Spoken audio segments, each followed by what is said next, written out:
নবীজি বলছেন, তোমরা হাঁটবে যখন রাস্তায় চলাফেরা করবে, তোমাদের উপরের দিকে দেখবে না তোমাদের উপরে কারা আছে, অলওয়েজ দেখবা তোমাদের নিচে কারা আছে, তোমাদের চেয়ে খারাপ কারা আছে।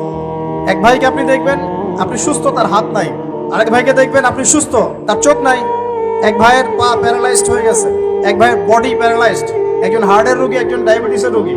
আপনি সুস্থ আছেন, অথচ ওই ব্যক্তির অনেক টাকা পয়সা আছে, আপনার নাই। এখানে কে ধনী বলেন দেখি, আপনি না সে? আপনার সুস্থতা আছে। আরেক ভাইয়ের অনেক বড় বড় ফ্ল্যাটস, কিন্তু আপনার এতটুকু নাই, ছোট্ট একটা বাসা। আপনার কষ্ট লাগে, আমারও যদি এমন হতো। ওই বাসায় গিয়ে দেখলেন যে ইন্টারনালি সে ব্যক্তি সুখে নাই, তার পরিবারে অশান্তি, তার পরিবারে হৃদ্যতা ভালোবাসার বন্ধন নাই। আপনার পরিবারে আছে। একটা রিক্সাওয়ালা সারাদিন রিক্সা চালিয়ে 500-1000 টাকা আর্ন করে বাসায় চলে গেল, গিয়ে বাসা আলু ভর্তা, ডিম ভাজা, ডাল দিয়ে ভাত খাচ্ছে, সুখে আছে দিব্যি, বউয়ের সাথে গল্প করছে, চাঁদ দেখছে। আর সেই তো কবে আপনি ওয়াইফ কিনে চাঁদ দেখেছেন ঠিক নাই। আপনি টাকা অর্জন করার নেশায় বছরের পর বছর স্ত্রী থেকে দূরে আছে, দেখারই সৌভাগ্য হয়। আসলে সুখ কাকে বলে, সুখটা কি জিনিস, ঢাকাবাসীকে সুখ বোঝানো দরকার। সুখটা কি জিনিস? সুখটা হচ্ছে ইন্টারনাল পিস।